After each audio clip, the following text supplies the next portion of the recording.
Welcome to the bonus episode of the Process Automation podcast from ABB. I'm Fran Scott, and in this bonus episode, it works a little bit differently. So we invite back a previous guest from one of the podcasts, and I get to interrogate them a little bit further, but with a slight twist.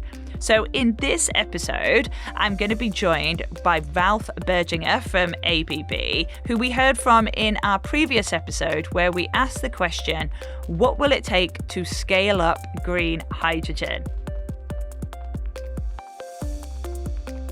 Hello, Ralph Burgener. Could you start, Ralph? In one sentence, could you tell us your job title? Yes, thank you. I'm Global Business Unit Manager for High Power Rectifiers in ABB. And so in two sentences, what does that mean? Put that into context for us. Yes, we want to be part of this renewable journey in the future. Point number one, hydrogen will be the trigger for sustainability to reach the decarbonization targets up to 2050. So hydrogen is needed for that. And this is why we need also a high power rectifier to split the water into oxygen and hydrogen. Brilliant, Ralph. Now, the way that this podcast works is there are three statements, two truths and a lie. So I would like to start us on statement one. And statement one is this. Hydrogen, ammonia and methanol have nothing in common. So, Ralph, is that a truth or a lie? In my opinion, it's a lie. Why? First of all, there is a chemical relationship between the three, right? Hydrogen acts as a feedstock or a key component for ammonia and methanol production. Then there are also energy carriers. All of those three are used for potential energy carriers and fuel. And then also the role in the decarbonization. Ammonia, they play an important role, mainly in shipping, storage and transportation of H2. And then methanol is born through green H2 production and is also viewed as a sustainable fuel and feedstock as well. So there is a lot of common with hydrogen, ammonia and methanol. Got you. And when you say about the hydrogen carrier, you kind of mean I suppose it's like a chemical battery because ammonia and methanol have hydrogen in them. Once you've made the hydrogen, you can then put it in this different chemical form, take it to where it needs to be used, and then release it when you need it. Absolutely correct, yes. Got you. So statement one was a lie. Statement two is costs for producing green hydrogen are expected to decrease in time. Is that a truth or a lie? That is a truth. This is this economy of scale, what everyone is talking. Basically, the cost per unit for the hydrogen to be produced will decrease as the production capacity increases. So that is one part.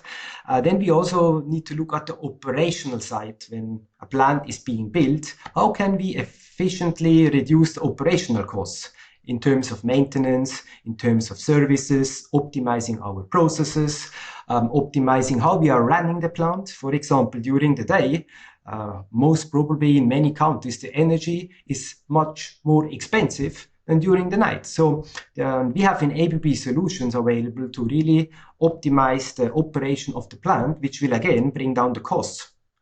Another part is the infrastructure and logistics, centralized infrastructure, which will also help bringing down the costs. So there are a lot of puzzle pieces that come together here. There is also the electrolyzer technology. Developing new technologies which will be more efficient, which will result in less costs over time. So also here on the technical side, there is still a long journey to be done, and it's not just one single point. Again, quite a big picture with all those puzzle pieces to come together. Yes, absolutely. As you say, so many different pieces of the puzzles, but then so many opportunities to refine the process and make it more efficient, and in that process, make it cheaper. But let's move on to statement three. And this one does intrigue me, Ralph. So the statement is this. In addition to green, hydrogen is actually categorized in a wide array of colors, including many such as gray, blue, yellow, and brown. Is that true or is that false? Is that truth or a lie? Yes, that is absolutely true. So the green hydrogen production is done out of water, right? Using electrolysis process, splitting water to hydrogen and oxygen. And the energy source is electricity here. And it is a very most environmental impact. So it's very clean.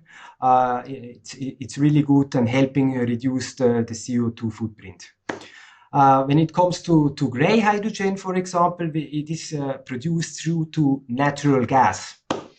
So the whole process uses natural gas. Blue hydrogen is through steam methane reforming process. The source is also natural gas, but here the CO2 emissions are mitigated by capturing or storing them. So that means compared to the gray production, hydrogen production, they have much lower carbon emissions, right? So that was just an example on those three colors, but definitely true. It's not just green hydrogen. Right. So with green hydrogen is made using electricity from renewable sources, but that's not the only way to make hydrogen. It can be made in lots of other ways, and therefore you have the different colours of hydrogen. Makes total sense. And in terms of, as we're looking to the future, Ralph, right, what is coming next? Where do we need the advancements to be? Do we need them to be technology? Do we need them to be policy or maybe funding? What do we need to happen to increase the implementation of hydrogen and the use of hydrogen in industry? Very good question. We need, from my perspective, pull everyone on the same string, have the same vision and the same direction. I'm very much looking forward to be part of this journey with ABB. Very excited to be part of it. Oh, brilliant, Ralph. And I'm excited to see what you and ABB do. Thank you so much for joining me. Thank you. Thank you very much. And that brings this bonus episode to a close. Of course, a massive thank you to Ralph Burgener from ABB. And if you want to hear more from Ralph, then do go back and listen to our previous episode if you haven't already. But I am Fran Scott, and the Process Automation Podcast is a fresh air production for ABB. Follow now from wherever you get your podcasts so you never miss an episode.